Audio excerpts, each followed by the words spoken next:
but please use the chat window, which you can access, hey Sherry, at the bottom of the window. And if you need to ask questions, you can go in there and do that. The way this is going to work, well, first of all, welcome everybody. This is our first Night Crew image review, and we're really psyched about this. It's something we've been wanting to do for a long time, simply because we know how important feedback on our images is, and we know from being on workshops what the students get out of it. And frankly, I don't know about you, Lance, but I learned from doing critiques as well. It's just a it's just a crucial part of learning photography. So I'm really excited to see you all here. And the way this is going to work is Lance and I are going to bounce back and forth. We've got some images that people have uploaded, and we're going to open up Lightroom, and we're basically going to do an image review just like we do on our workshop. So we'll be talking about, we'll be talking about everything from composition to technical aspects, maybe some processing aspects in Lightroom, kind of whatever comes to our mind. But when you see your image pop up, if your image is up on screen and we're about ready to critique it, please feel free to enter the chat window, and if you want to ask us or let us know why you submitted that image for critique. You don't have to do this. Lance and I are happy just to look at the image and talk about it in general. But if you have a specific question on that image, like, hey, Tim, I'm not sure if I got this sharp, or hey, Lance, what do you think about this composition? That's really what I'm most interested in. Feel free to post that at the beginning when your image comes up. If you don't post anything, that's fine too. Lance and I will just have at it, and we'll look through our images, and like I said, kind of talk about them in the way that we do on our workshops. What do you think, Lance?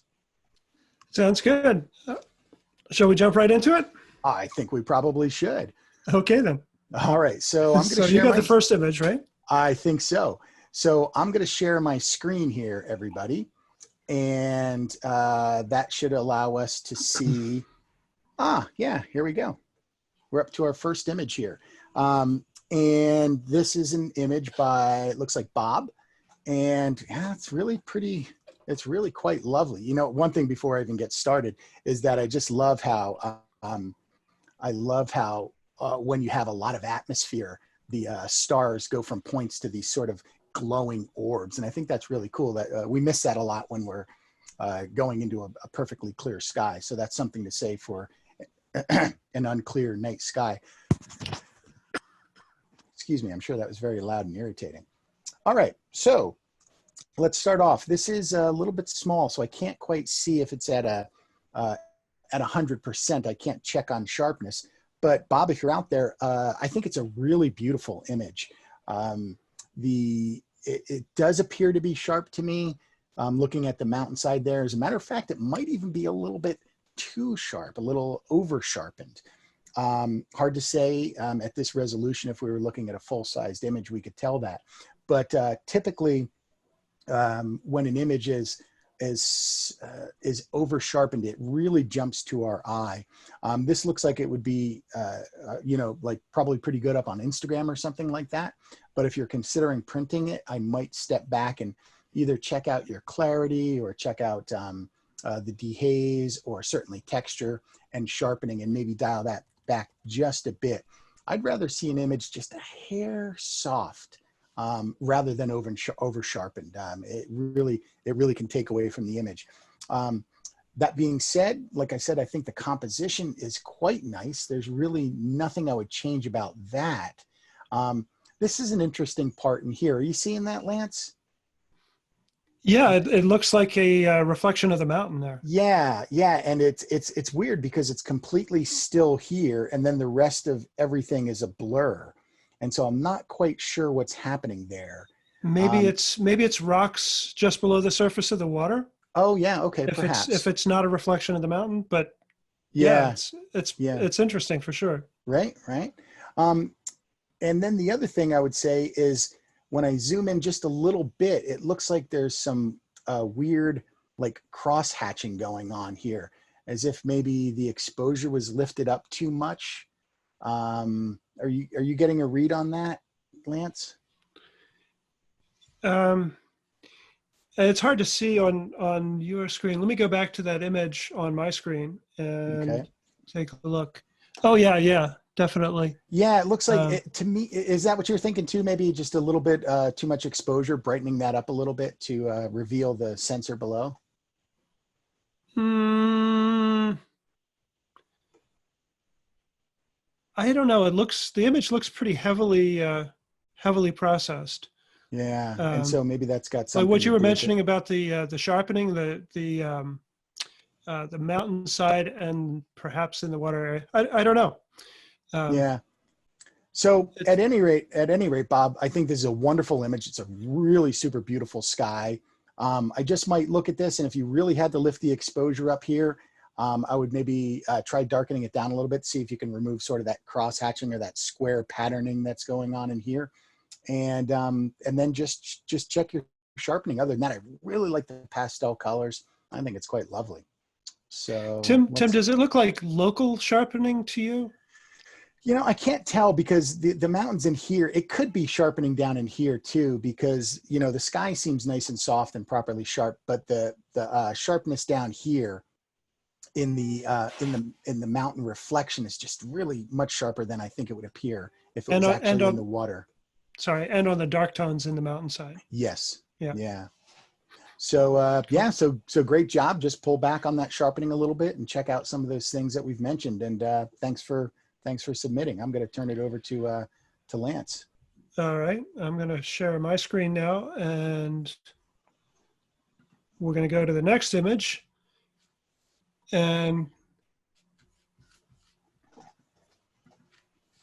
here we are.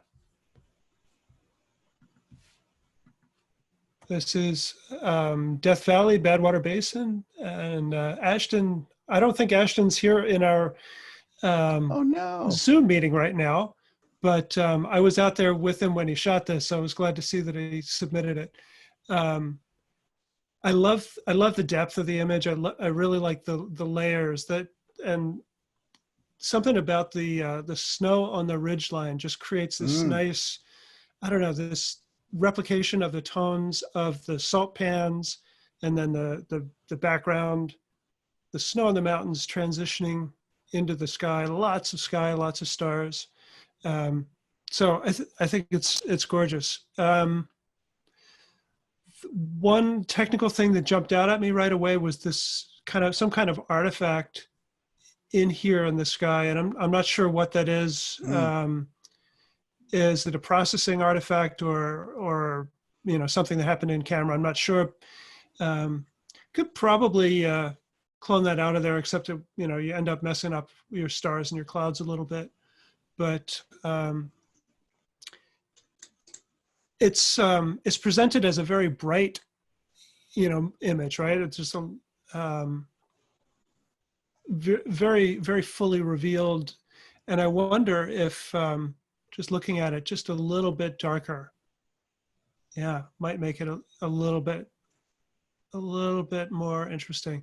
I know he had a project that he was working on. He was specifically trying to create scenes that look like they were from another world Mm. for a specific purpose, and that was kind of what he was focusing on the whole time we were out there. So, and I think he did it nicely in this image. The balance of the composition, the framing is really quite nice. I love all the sky, the pinpoint stars, nice and Mm-hmm. sharp. Mm-hmm. I'd love to see a big print of this image. So cool, nice job, Ashton. Thank you for submitting that. Well, I So agree. I'm gonna pass it back to you, Tim. All right. All right. Okay, so we've got, let's see, whoops, I'm on the wrong screen here. Okay, Brian, cool. Let's see. All right, okay, you know what I like about this is I like how we're kind of being sort of pushed back, Brian, as we're, kind of pushed down the tunnel of light. And the exposure really seems to be pretty good to me for these lights in here. We're able to really see this cool, I don't know if it's water vapor or whatever it is, kind of wisping around in here. So there's a lot of little things for us to look at. One of the things I might consider would be to I think, crop just this part out. This front part, when we get that sort of wall in front of us, it kind of makes us stop. Where if you notice on the right-hand spot over here, that what we have is we're able just to move right in along that fence line. So by going in and let's see, we'll hit the crop tool here and we'll go to lights out, and we could just pull that in a little bit. Now suddenly it's all pure movement. And notice, folks, that we still are seeing this pier sign off to the left that is, it's not quite dead center, which I think really works. And the light here is up in the upper right-hand corner. So I think it's put together really quite nicely. So let's just go ahead and apply that crop and get out of lights out. And let me just go over here and check one other thing. What I want to actually look at here is the ISO, because I'm seeing a little noise. So it's probably around 6,400 or something. It's 1,600. Okay. So we are seeing some noise in here. And the one thing I'd say is I tend to kind of embrace that noise when it comes to nighttime images. I might try to remove a little bit, but a lot of times when people are shooting at night, they really try to do a lot of heavy noise removal, and it makes the image kind of look like sort of like plastic or melted plastic. I'm not quite sure how to describe it. And I find that usually more offensive than actually a little grain in itself. And so I think the grain pattern here looks just fine to me. It doesn't bother me at all because it is a night photograph. But I would say that this would be the perfect shot if this is someplace you could get back to, is to shoot it just a touch earlier when there was a little blue in the sky, like maybe 40 minutes or so right after sunset. And then the sky would be a little bit of a dark blue or very dark blue, almost black. But then that would give us just a little bit more to look at in these very, very dark areas in here. So yeah, great job, Brian. Let me pass it on back. All right. Hey, let's go on to Karen. Hey, Karen. Yeah, got to hit the share button first. All right. So looks like a full moon exposure, and definitely have some playful light drawing going on here. And so a frame around the window, or a window around the window, right? Okay. And just, oh, this must be at Laws. All right. Yeah, I think this is at Laws Museum. So when I'm looking at this, it's funny. I really, these little red dots in the background, I'd assume they're cars, are really connecting somehow to the red line drawing here. It's, I don't know, it's taking me back into the image, and for such a small little target point, I'm not sure why it does that, but it's cool. I know when Karen is out doing this, she's always really very playful and always experimenting, always doing different things. And I'm wondering, I think I've said to you, Karen, look for some intent when you're doing this. What are you trying to say? What are you trying to do with that light drawing, with that light painting? Clearly here it's about emphasizing this window. What would make it really cool would be if there was a figure inside that window. That would just be, a reason to draw us in there. But aside from that, overall, the composition is strong. The framing, exposure, all looks good. It looks like a study, though, for something more. And I want to see where you're taking this and what you're going to do with it next. I'm curious about this transition from red to white, how that happened right there. Pretty interesting. A lot of interesting stuff going on in there. And here's another neat thing. The way the light drawing actually lit up the foreground here, added a nice quality of light to the foreground, and seeing these wooden planks and the tracks going in the back, into the back that you wouldn't see otherwise. So very cool. All right, nice job, Karen. I'm gonna switch back to Tim and we'll go on to the next one. Okay.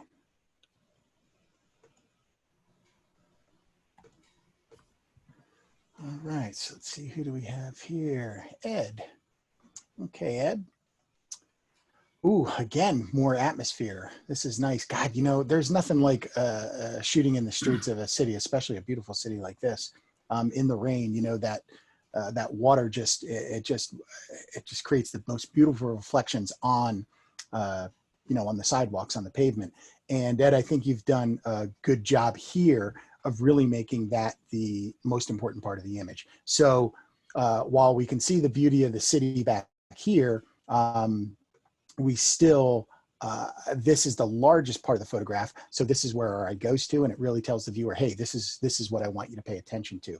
So great job on that. Also, it looks like maybe there's some interesting light flare going on here with this. I'm not quite sure what's happening there. I think it's rain, Tim. Really? You think so, though? It looks suspiciously, yeah, maybe so. But if so, that's awesome. But I'm not seeing it here or here. But whatever it is, I think it just kind of adds to it with the starburst. You know, we've got some probably water drops on our lens here, which is very hard to avoid. And so, you know, I would just go in and take care of a few of those things using the healing brush. And then the only other thing I would say here is I might want to crop in a little bit to really help even promote more the person that's walking here, and then the draw down to the city. Notice that when we see, let me go into lights out so we can see the full image.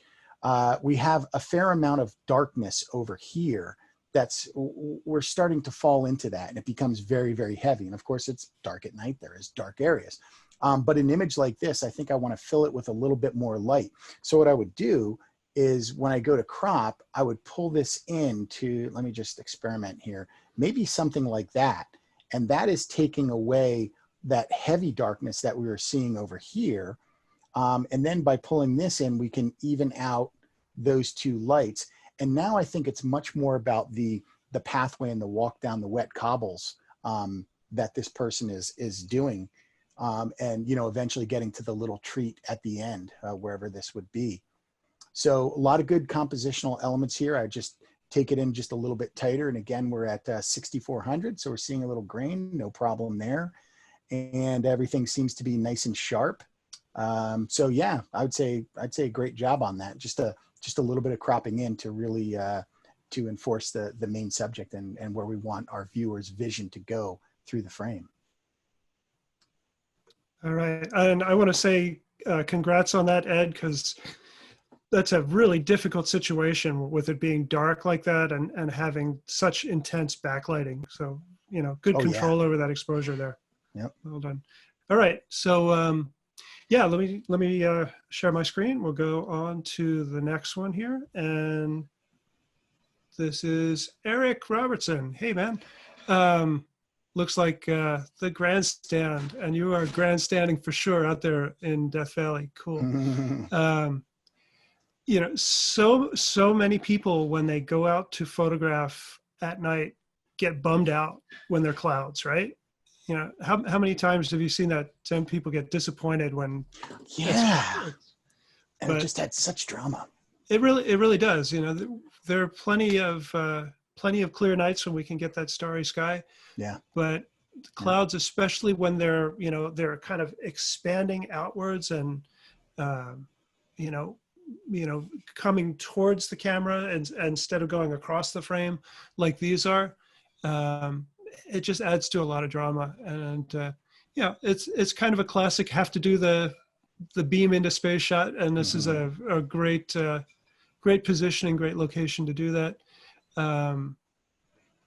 I like the subtlety in the shadows down here on the right side and on the left side. See, just hit lights out so you can I go it? Yeah.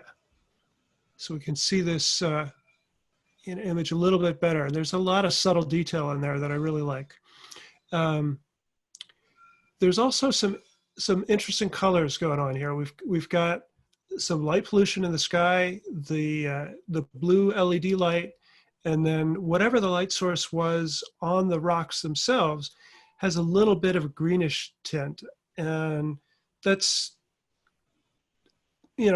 color is purely personal, and it's up to everybody to decide on, there isn't really a right or a wrong white balance at night, I think. But I think I would have tried to take some of that green out of the rocks there, made them a little bit neutral, maybe a little bit just, a little bit warm.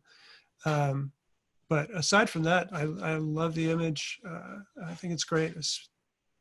And again, you get this depth from the illuminated rocks in the foreground and the silhouetted horizon line, and then the subtle light coming in here, just kissing these rocks on the right-hand side on the bottom. So very cool, nicely done. The only thing that would have made it better, Eric, would be if it's you or whoever's holding the flashlight had no clothes on. Jeez. I mean, just shining the light up into space. Nude self-portrait, man. It's perfect. On that note, I'm going to hand it back to you, Tim. New moon. Yeah, I'm not sure that it's going back to you after that one, but we'll see. New moon or full moon. Oh, too funny. All right, let's see here. Okay, and who do we have here? Eric. Okay. All right, Eric, let's see. What do we have? I want to zoom in on this. Okay, cool. Some sort of lighthouse maybe, or I'm not quite sure, but, and lights in the distance. Wow, this is kind of freaky, all the different layers to this image. I'm liking it quite a bit. I would say as presented, it's a little bit too dark to read. Like I'm not quite sure what's going on. I guess simply seeing this maybe hillside or whatever it may be off in the distance above. Oh, I'm starting to think this is maybe San Francisco. Yeah, he just said that. Oh, did he? The thing is when we go into sharing our screen, I actually can't see the comments. So Lance, if something comes up in the comments, let me know. So it is San Francisco. Okay, yeah, so that's cool. That's Point Bonita Lighthouse there. Right. Okay, so I'm just gonna crank the exposure up here. And this is gonna be too bright. Like I don't wanna see it this bright, but I think you get the idea that it brings a little bit more, we're able to see, we use the word read, like, and basically I mean, we're able to understand a little bit better what it is. And now I can see there's more ocean back here leading to a distant shoreline and so on and so forth. So I would say at this point, what I would do is lower that exposure just a little bit just so we can see that sky starting to come out in here. Okay. And then I would also consider cropping. So at this point we've got, hey, Jack, at this point we've got about an equal amount of sky and an equal amount of foreground. Oh yeah, we got a tail going on now. What I would do is I would crop to say which is the most important. So again, let's go into lights out here. I would say this makes the sky more important, right? And you really want to look at the sky. Or we could say, hey, you know what, the sky is cool, but we don't want to see all that sky. We're more interested in the water. And so I think it can go either way. It's really up to you as the photographer, which you want to promote. But I think it's basically the fact that this is almost equal in size to this that leaves the viewer a little bit in confusion. So yeah, so check out that crop. Cool shot. And brighten that exposure a little bit. Yeah, that's another one that's really tough, shooting into those really intense backlights like that. It's not a whole lot you can do. All right, so let's go. And the next one is J.D. Levy, Shiprock. J. David Levy. And there we go. Got it? Cool. All right. So Milky Way over Shiprock in New Mexico. And I'm just going to go dark here so we can look at just the image. I can only assume that the light on Shiprock is, well, I don't know. I'm not going to assume. I'm thinking that it's probably light pollution, and it's marvelous, whether it's something that's added or light pollution. Farmington, is that the town that's nearby? Yeah, I I was think. just trying to think of that myself. I think it Yeah, is I think Farmington. I don't know if we got the Farmington. right direction or not, but yeah. Yeah. It's such an amazing thing. You kind of see it from so far away in so many different directions, and can never figure out how to get right up on top of it. But so it's a little bit soft. Those stars are not quite sharp. Yeah, I think it's a little soft overall, and it's not movement. It's not star movement because they're rounded little blobs rather than being elongated stars that you would get if it was too long of an exposure. Really intense Milky Way action up here, and it feels overwhelming. It's kind of overpowering and overwhelming the Shiprock in the foreground. I think it's not an uncommon thing to want to do when you photograph the Milky Way and you see it. It's such an amazing thing. You get that, and you just want to bring it out and show everybody what's up there. It's real easy to go overboard, I think, and in this case we've got to the point where except for this planet here, bits of the Milky Way core are the brightest part of the image. So check your focus, double check it, triple check it, make sure that you got it down.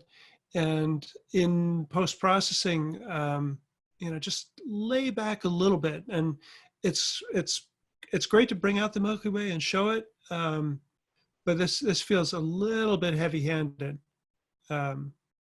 To be positive, though, on the other hand, strong composition. And I don't know if you just happened to be there in the right place at the right time, or if you used photo pills or actually planned very carefully to be here. But great timing to get the Milky Way rising over Shiprock. So that's very cool. Yeah. All right. Any comments from David? Do we know what this planet is, or anything more about it? Anything in the chat window there too? He did. Yeah, he did do photo pills planning. Good job, JD. All right. Cool. Yeah, that's good. That's good. It also looks like maybe I just looked at the data, and it was maybe shot with a 14mm lens. JD, can you confirm that? And if that was, then that's probably a pretty tight crop in. If that was, well, maybe not. The Milky Way just seems bigger than, yeah. Olympus, huh? Oh, okay. It's an Olympus. So the 14mm got a much different EM1 Mark II with a 14. So that's a micro 4/3. Yep. Crop, okay. right? So it's, right. yes. Yeah. Right. Makes sense. So yeah. So not a crop, just a smaller sensor. Right. Cool. All right. So yeah, 20 seconds, 2.8, 3200. And the 20 seconds on a 14mm lens on a crop sensor. Oof. That's about right. So yeah, so we're not seeing movement in there. That's just a little bit soft. Just a little soft, yeah. Yeah. All right. Yeah, I'm not sure how the Olympus cameras are for focusing at night. What's the live view like for being able to focus on stars? Yeah, I don't know either. Yeah, not familiar. But cool. Well, good work and good planning to be there in the right place at the right time. Yeah, totally. All right, back to you, Tim. All right.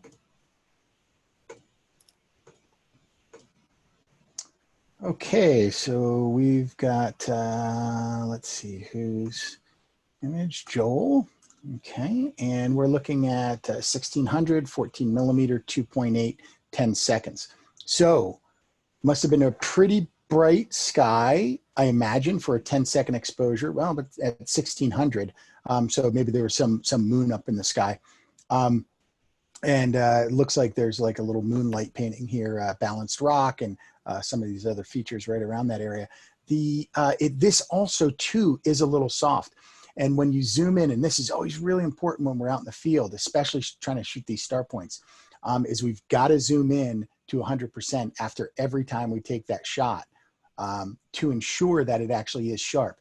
And I've actually taken to wearing like greatly magnified reading glasses that I'll just use, you know, like +2s to look at the back of my camera to see if they're sharp, because it's always a shame, or it's always tough when we leave a beautiful location like this and we get back and we find our images are unsharp. We're like, oh man, you know. So, but we can see that each one of these is not really so much as a dot as it's more of a rounder, softer circle. And that's an indication that focus was off. If your timing is off and you're not using the 400 rule for your star trails, which you should be fine here at 10 seconds on a 14 millimeter lens, you'll see a little bit more of an oblong. It'll look like a star smudge, but the edges will be sharp. So looking around the edges here and they're soft, that indicates to us that the focus was off during the shooting. Aside from that, I think it's a nice composition. Whatever these constellations are coming in through here are placed in a nice part in the sky in between these two features, and I think that works out really nicely. And we're seeing here too that the foreground is often also off. So, you know, whenever we're using a wide angle lens like our 14 millimeter, and we're out shooting star points, a really great thing that I think I may actually even learn from Lance like 1,000 years ago is to, once you get that focus, to tape that lens down with a little gaffer's tape, and then everything that infinity is going to stay sharp. Now, for those of you that are out there having trouble getting a star sharp, I think, Lance, was it you that wrote the blog post on different ways to focus at night? That was Chris, but yeah. So yeah. maybe we can get that up in the chat window. But there's a great place to start. And then the other thing is sometimes I found I just have to do it manually. Like I've shot and I'll just ever so slightly touch my lens, shoot again, it's still out of focus, ever so slightly touch my lens, and then boom, it's nailed. And then I just tape that lens down, and that's what I'm using for the rest of the night. So yeah. So yeah, main thing here is just a little bit of focus. Get those stars sharp. All right, Lance. Okay, let's see.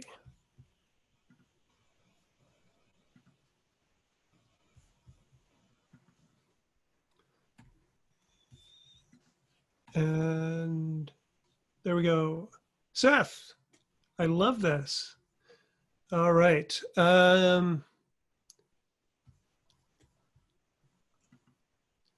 We've got a little bit of transform without constraining the crop, and that's why you're seeing those white edges on the bottom there. So let's take care of that real quick.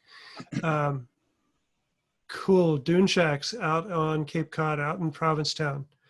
Yeah, let's go full screen on that. It's lovely.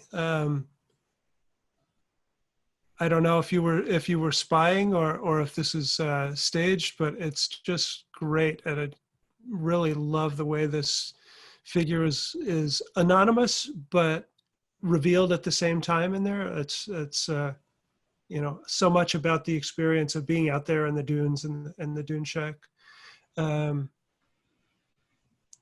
Really very cool. Exposure looks great.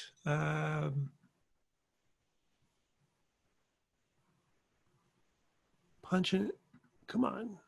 It snapped into focus and then out of focus again. That's weird. Okay. Holding a 1-to-1. Yeah. Yeah, it looks great. This adds this fence in the foreground gives it some more depth, a foreground, a middle ground, a background in the sky. Stars are nice and sharp. Must have been some moonlight in the sky. You have that nice blue color, the light on the shack there. You know what I'm thinking though? This window back here is getting as much attention as this one, but the one with the figure in it, that's the one that really has, that's what the interest, right? So perhaps consider in your post-processing going in and maybe toning down this window on the left-hand side here, that yellow, maybe desaturate it, maybe use the HSL adjustment to make it more similar to the orange light on this side, but also more importantly, just make it a little bit darker so it's not competing with the window with the figure in it. But I love the shot. Agreed. Yeah, that's a lovely one. So very, very cool. Yeah, I don't have any other comments on that other than you know, real close to the edge on here. If there's any more space down at the bottom, nope, that's the whole image.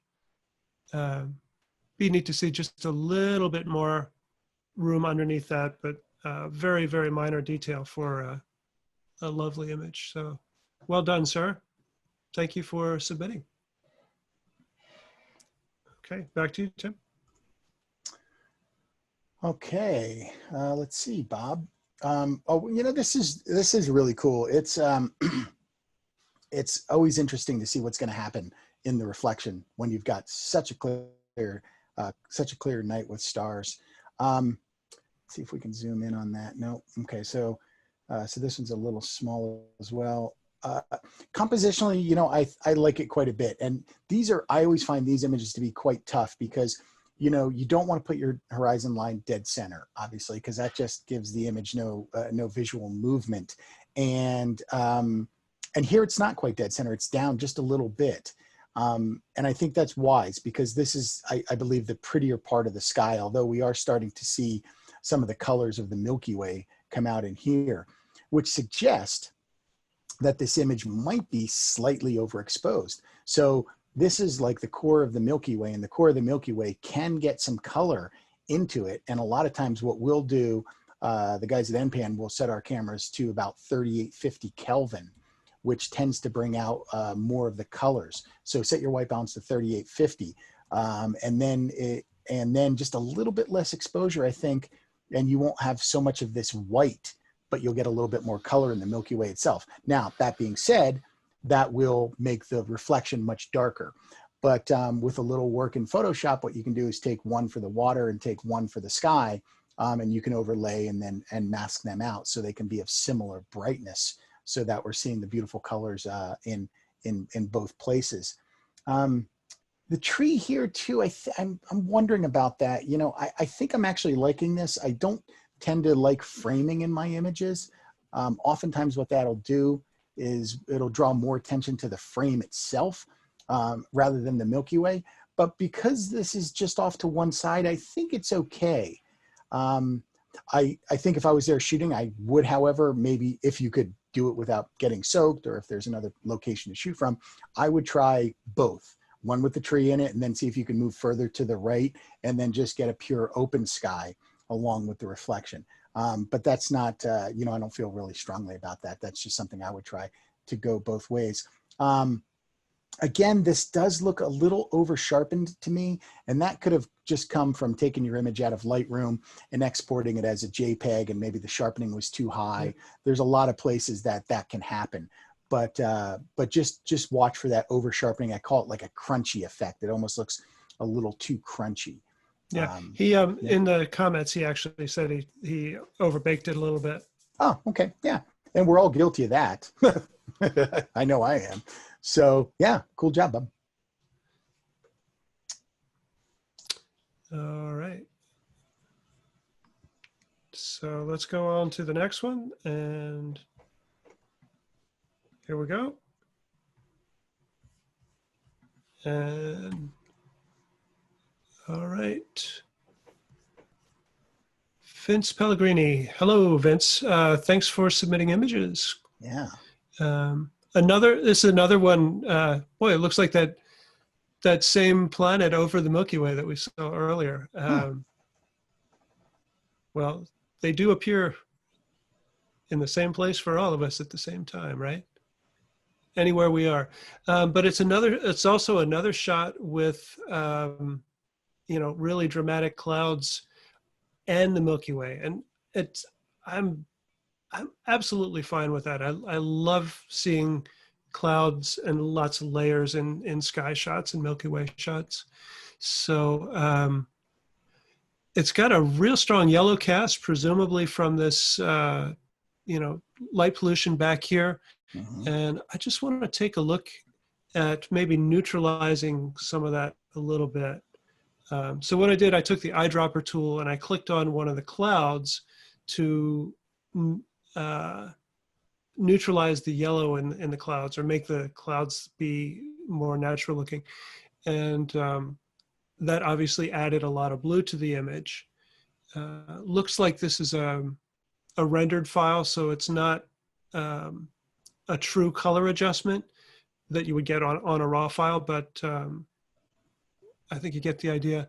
And it makes it, I think it's maybe a little bit too blue. So you could go in and you could try the eyedropper in a couple of different areas, or just back off a little bit. It's a pretty subtle adjustment there. Just 15, 16 points made all the difference. So, another approach. Oh, look at this. Okay, so the vibrance is cranked up too. Let's bring that back. Yeah, that'll mostly reflect the blues. Bring it back down a little bit. There we go. So again, and this is a cook to taste decision that you've got to make. Most of us at national parks at night go for a more naturalistic look to our images. So rather than have a lot of saturation and contrast and clarity, just tone it down just a little bit and go for a more something that's closer to what we see when we're out there. But again, that's it's totally personal taste. Mm-hmm. Tim, I'm going to ask you, what about this green light in here? Would you take that out, or would you leave it in there? I think I would probably take it out. It's so small. It is visible. I do see it, and it does draw my eye. Right. But it's not like you're really altering reality by removing one small light that may actually exist. So I wouldn't have any problem taking that out myself. Yeah, and that was kind of what I was thinking too, just because it's a saturated point of light where there isn't anything else going on. There's, do you take it out? Do you leave it in? It definitely draws the eye to it, but it's not prominent enough to stick there at that spot, but you keep going back to it and you keep seeing it. And maybe that's the point, is that, here in this amazing wilderness, there is some man-made thing out there, and that there, no matter where we go, we're not fully escaping the human interference on the landscape, whether it's this light pollution back here or this on the edge of the lake. I don't know. I think it could go either way. It's just something to consider, and probably I imagine it's a conscious decision to leave it in there. So totally respect that. So this is a 5D Mark III, 28 seconds, 6400 lens not showing up. So maybe, was that a Rokinon lens, maybe like a Rokinon 14? Oftentimes those lenses don't show up in the metadata there. Yeah, he says, yes, it was a Rokinon. Oh, that's awesome, Vince. Yeah. All right, cool. Yeah. And what's the location? It's a boat landing. The light is a boat landing. A boat landing. All right. Looks like somewhere in the Northwest. Yeah. I could be wrong. Nelson Ghost Town, Nevada. Oh, that's interesting. Nelson. Wow. Yeah. Oh, yeah, that's right. That's down by the river. Yeah, when you go down from Nelson down to the river, the Colorado. Yeah, thanks, Vince. Right. Yeah, that's right. I remember being down there once. That's cool. Cool. All right. Well, good. I think that's all I got to say there. So Okay. back to you. All right, let's see. Who do we have here? Whoops. Okay, Stephen. Well, this is really cool. All right, so let me just absorb this for a second. Are you in lights out mode or? 7,162 seconds. That's a lot of seconds, Lance. And while I'm looking at the image, maybe you can do the math. I am. I am. But I love this image. This is great. You know, I think one of the neatest things about this is all the different colors of the star trails in the sky. Now, that might be heavily adjusted with a lot of maybe a lot of saturation. I'm not quite sure. But you know, super maybe wide open. Again, we're not seeing any of the metadata here pop up. So it's probably an aftermarket lens of some sort. Yeah, this is nice. I like the color blue, and again, I like the different colors in the stars. And I actually really enjoy this car trail back here. I know some people just, you know, they get so angry when cars go by and ruin the shots, you know. But to me, it adds a nice counterpoint to this perfect little circle down here, one hard line, and then we've got, you know, the wave of stars up here. So I'm enjoying it quite a bit. The only thing I would say, and this is just my own personal preference, again, you know, we work on our images in our own way, and everybody's got their own taste. I think it's a touch saturated for me. So I would probably bring that vibrance back down to 0 and the saturation back down to 2. We still have plenty, or it was at 2, I brought it back down to 0. It's got plenty of color left in it. I don't think we need to go any further with that. And then the use of red here. This is interesting, and it does act as a nice counterpoint to the blue. Something to consider though is red really, really draws your eye.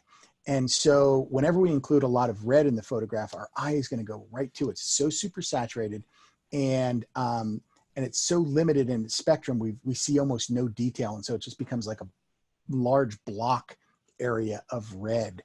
And so what I typically do is, if I want to add a color accent into an image, I'll often choose a more of like a yellow orange, which isn't so super saturated as the red can be. And it gives us a little bit more detail. And it doesn't catch our eye quite as much, but yet still contrasts against the, you know, it'll still contrast against the blue sky. But other than that, I think it's really well executed, nicely put together.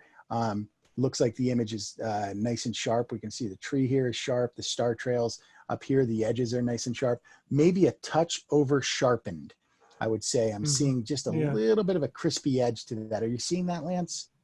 Yeah, yeah. And I don't know if that's over sharpening or, yeah. It is, even though the metadata is showing up as 2 hours, it's a stack of 45 shots. Oh, interesting that the, that it comes up that way. Yeah. So a stack of 45 shots. Great.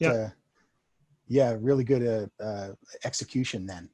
160 seconds each.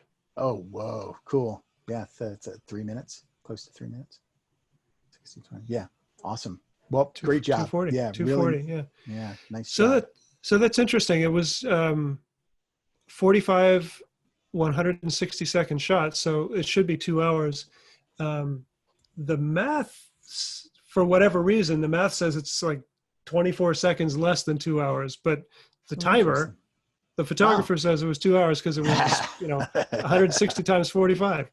So interesting. I've never seen a stack image show the total exposure before. Yeah, nor have I. I'm not even sure how that works. How that's, I don't know what could do that. But cool. Very nice. All right. Okay.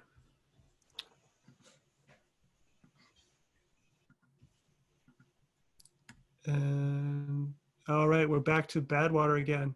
So this is a pano shot. I'm not sure how many, but back in the Badwater Basin on that same night.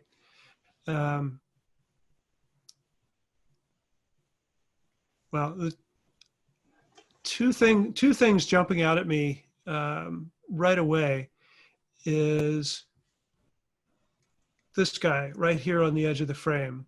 Oh, it's the moon, right? Yeah, it's a little too distracting right on the edge of the frame. And then the foreground, I'm not sure about this move yet, but cutting off that salt pan and having a lot of that foreground in there, how about just trim it down just a little bit like that? Yeah, maybe. Now what I did there, it ended up making the composition, you know, closer to 50-50 too. So you might take issue with that. But there, I'm gonna just darken it down just a little bit. It feels real bright. Open up those shadows so we see that, see the stars in the sky and the clouds separating from the darker sky, just to kind of even out the image just a little bit. And the famous Lancify technique, right? just because it's so bright, we want to give it that a little bit more of that nocturnal feeling there. And there we go. So from there, just a few quick adjustments and boom. Really neat.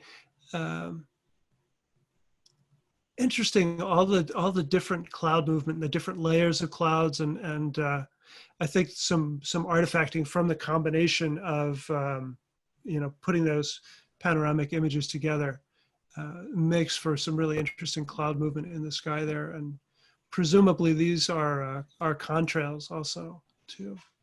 But what an amazing place to be. So cool.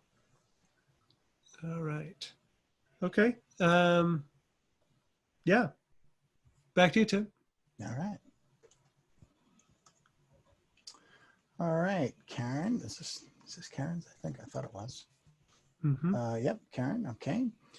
So we've got, let's see, ISO 4000, 24 millimeter, 2.8, 15 seconds. So nice sharp stars using that, using the 400 rule there, and ensuring your shutter speed is is correct to give us the sharp stars is wonderful. The Milky Way, God, beautiful, right? You know, as Lance said earlier, the white balance can be really subjective, you know, and some people say, you know, if you see a blue sky at night, it's completely fake, because actually it's just really dark, you know, dark gray. And I kind of like my skies at night to be blue. That's my subjective decision. So in this case, Karen, we've got a kind of a gray. So if we were to go to our temperature and lower that a little bit, it's going to start to push it towards blue. But what I really want you to watch is how the Milky Way starts to pop. When we get that to a little bit more of a blue, we're starting to see the Milky Way really just leap out at us here. And let me just go back to where we started with the import. There's the first color, and then after the adjustment, it just seems like that Milky Way really just pops out on us. So that would be my first suggestion for that. Then the other thing is the good job light painting. Notice that Karen has painted from the side to really bring out these shadows, which I think is really nice. And of course, and rightfully so, by the time it gets way off into the distance in those dunes, there's not as much light painting. So what I would do in situations like this, Karen, if you were the one that was doing the light painting, is try to concentrate. It was Chris. It was Chris? Yeah. Oh, really?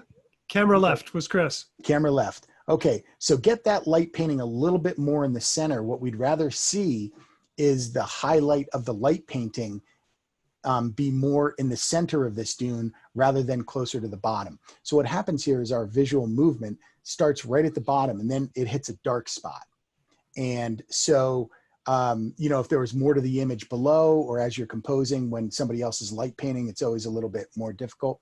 But yeah, what we would ultimately what we'd want would be a little bit of a darker area in here, like this area right here is like we're seeing that fade off.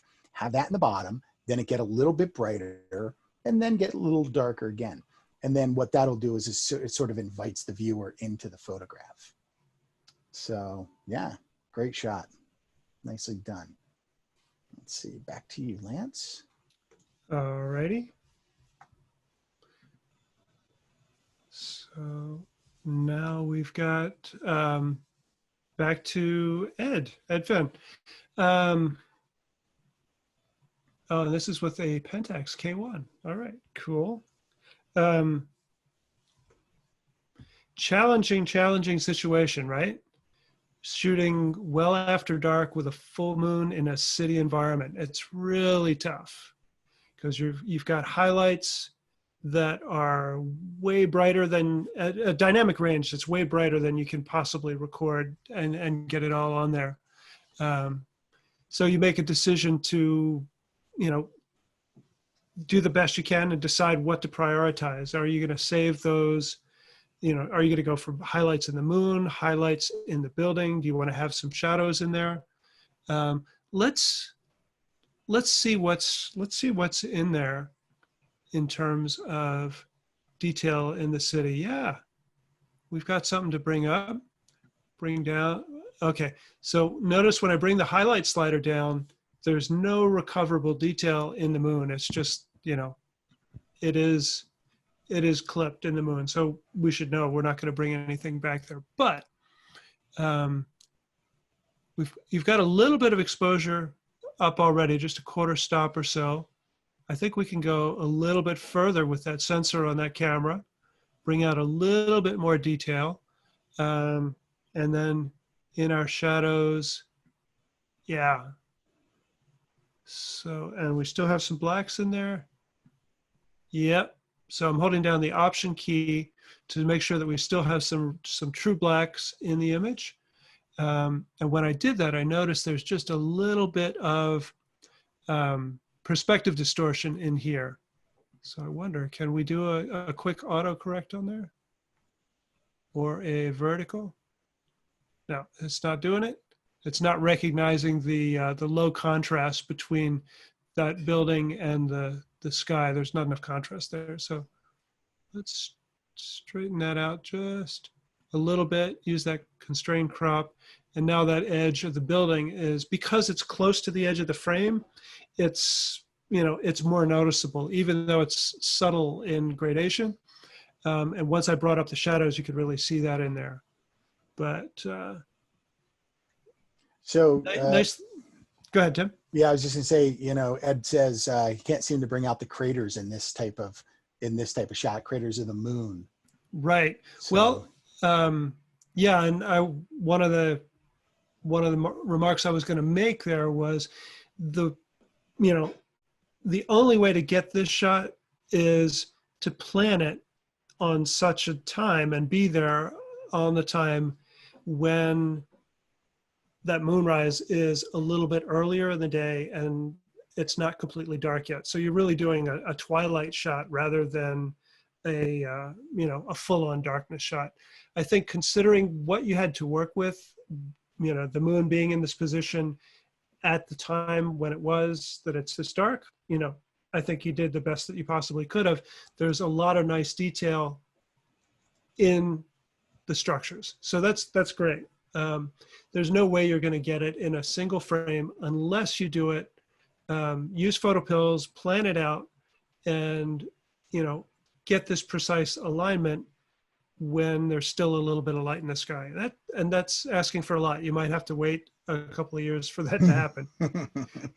But, I mean, that's, I'm thinking of Jennifer Cordy, who does a lot of moonrise in Manhattan shots, and that's what she does. She's just waits for the perfect moment when she gets that alignment with the moon and whatever structure she's looking for.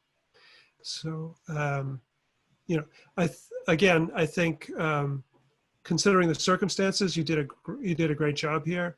I probably would have made pretty much the same exposure calculation that you did, wanting to preserve all this highlight detail that you've got in here, let the moon go, let the sky go, and, you know, call it a win. Might take a look at the, play around with the white balance just a little bit, take some of that warmth out of there. And, you know, I'm not sure quite what the ideal place to, you know, using the eyedropper tool in this case, you know, there's so many different places to choose to work from. That one, it has some green in those lights, must have been fluorescent, so it added a lot of magenta. That didn't really help us. Try right there. That took a lot of the yellow out, so it's kind of overwhelmingly blue. You know, there's a lot of potential in there. It could be just where you want, you know, maybe you had it just right where you wanted it.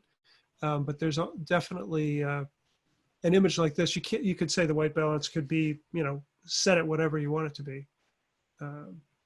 I think I would have gone just a little bit cooler than where you had it, but great work. I mean, you were there, you got there at the right time and nailed the shot. Just, you know, if you haven't tried to do this before, the moon moves its own diameter every 2 minutes. So he's only got a few seconds to do this shot. It's quite an accomplishment to be there, be set up, and have the composure to nail it when in that little bit of time that you got. So well done, Ed. Thank you. All right. So back to you, Tim. Okay, so we've got, let's see, whose image are we working with here? JD. All right. Okay, JD.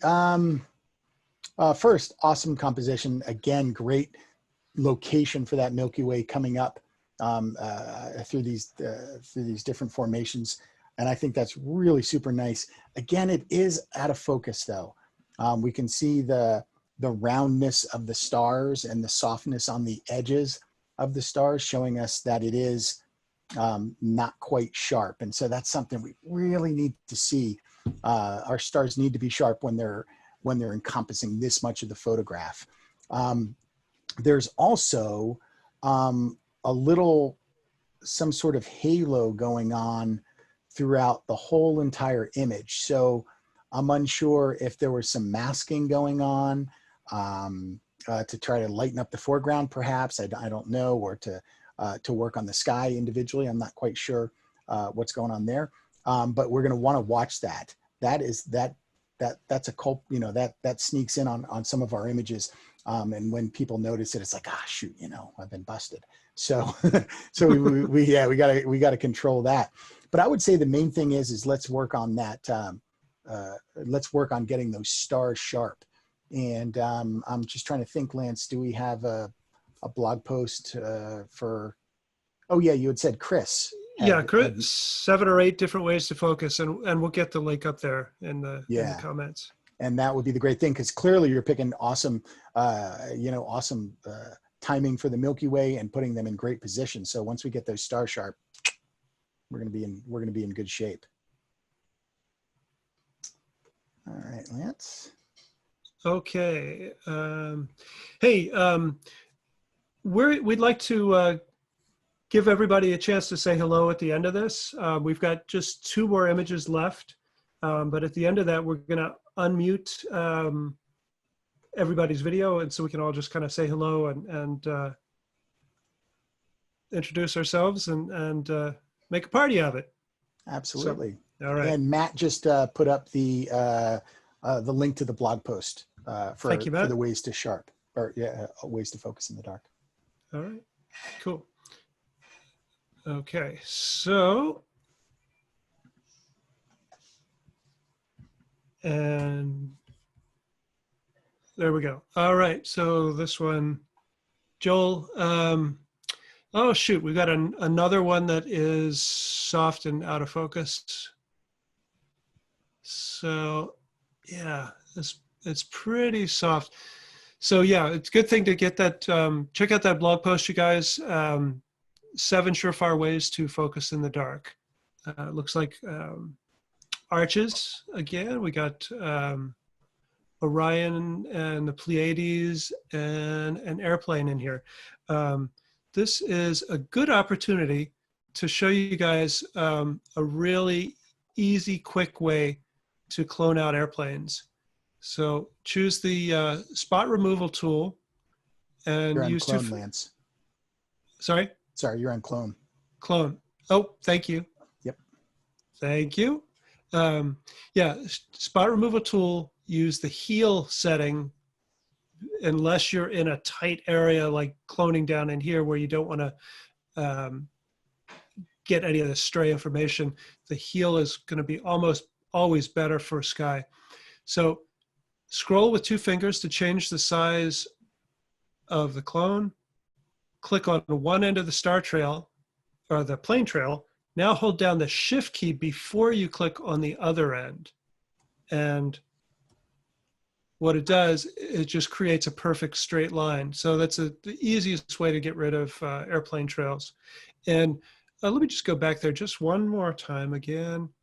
All right, so Lightroom doesn't always do a great job of selecting a clone area. So using the backspace key, which is the key, same key as the question mark on your keyboard, you can resample the clone spot. So there, that was pretty close. You know, sometimes, you know, Lightroom will just say, hey, you know, let's use this area. You know, obviously that's not going to work.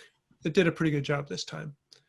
But you can also, as I'm doing, grab and drag those manually as well. So, all right. So, yeah, we've talked about focus. Let's look at the composition in terms of, you know, what are the key, most important elements in here? What is catching your eye? And the starry night sky, you know, this arch for sure, and maybe the steps leading up to it, but it feels like a wider view than we really need it to be. And I just want to bring it in a little bit tighter. I think I'm not gonna come in on this hard shadow here. Maybe just to there, and then on this side, maybe the same thing. Because what I want to do is I want this arch to be more prominent, to be a more important part of the frame. So, you know, you could do this and put it right on the third, but you know, I don't think that's the way to go with this image. Let's see, how's that? So, you know, now you've got the Pleiades up here. That's a bright area in the frame. There's a cluster of stars that's attracting a lot of attention. And you've got the blue eye in the sky here. So there's like kind of these couple of competing points pulling you back and forth along with the horizon line of the rocks.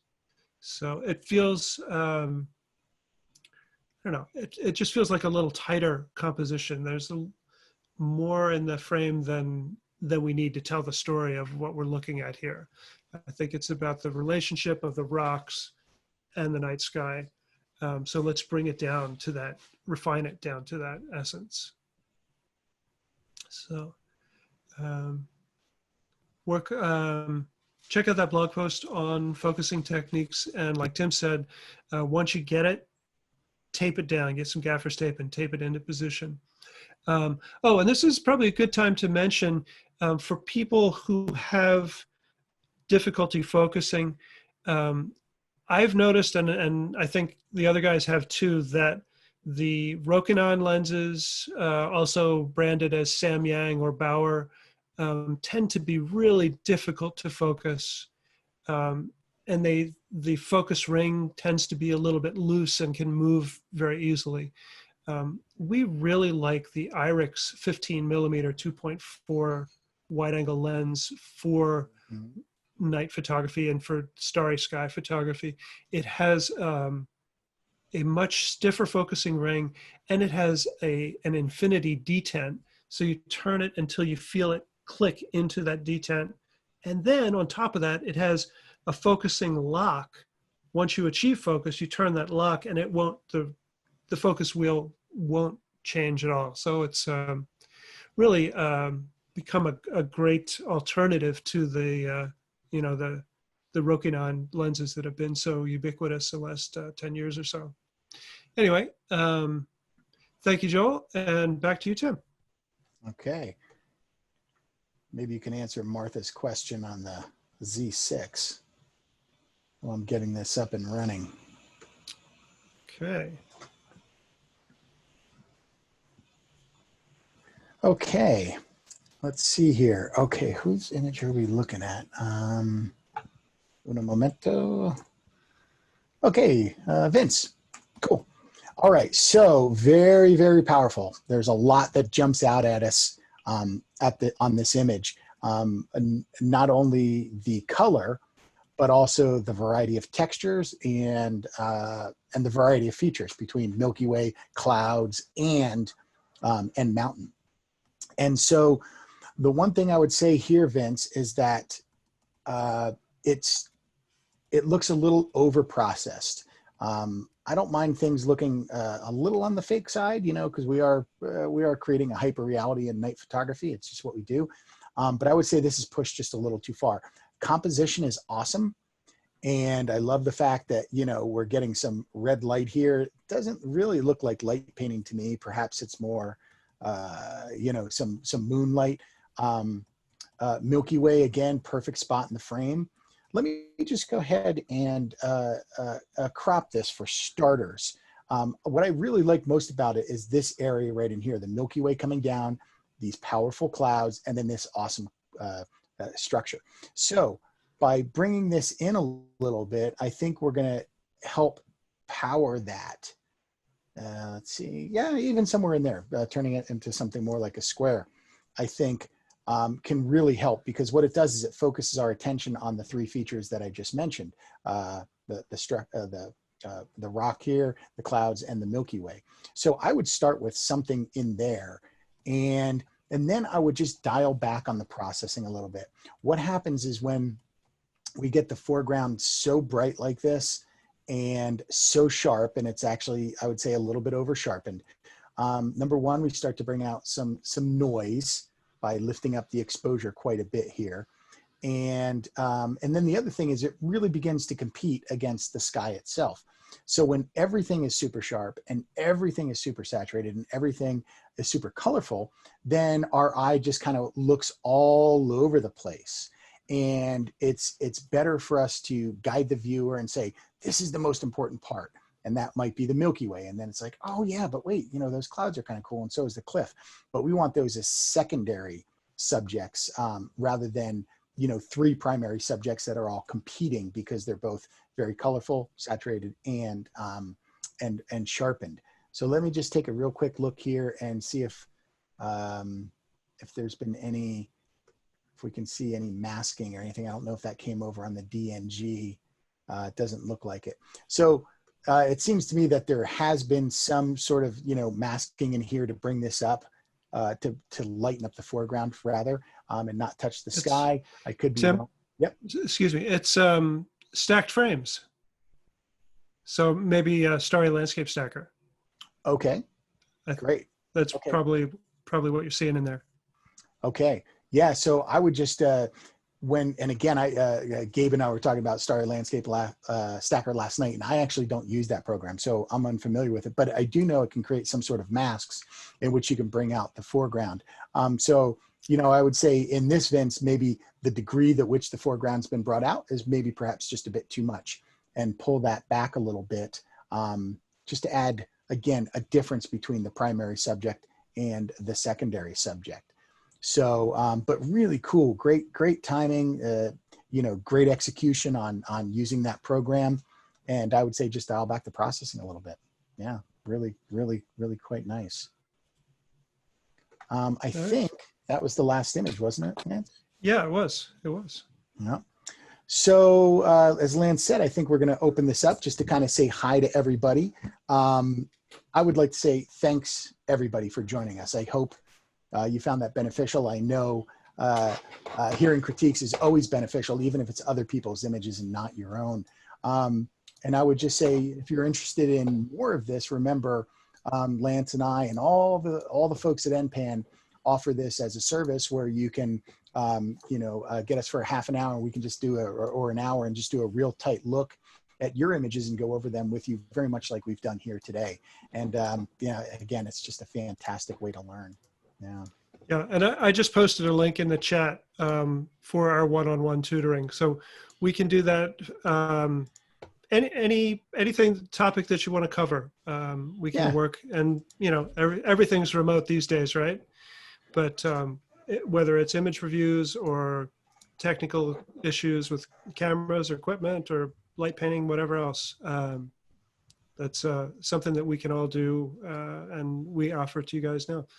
Hey, it's great to see everybody's faces. Yeah. Look at that. Look at that. We're not alone in our houses. Look at that. We're alone together. Yes, Wait. alone together. Absolutely. Seth, are you outside? No. Somebody's in front of the lighthouse. I like that. Yeah, That's great. I love your background, Seth. Thank you. No, that one isn't too tall. For all Yeah. of you. Yeah. For all Hey, of you. Brian. who feel Hello like to sharing your everybody. face, It's so happy to see you all. Yeah.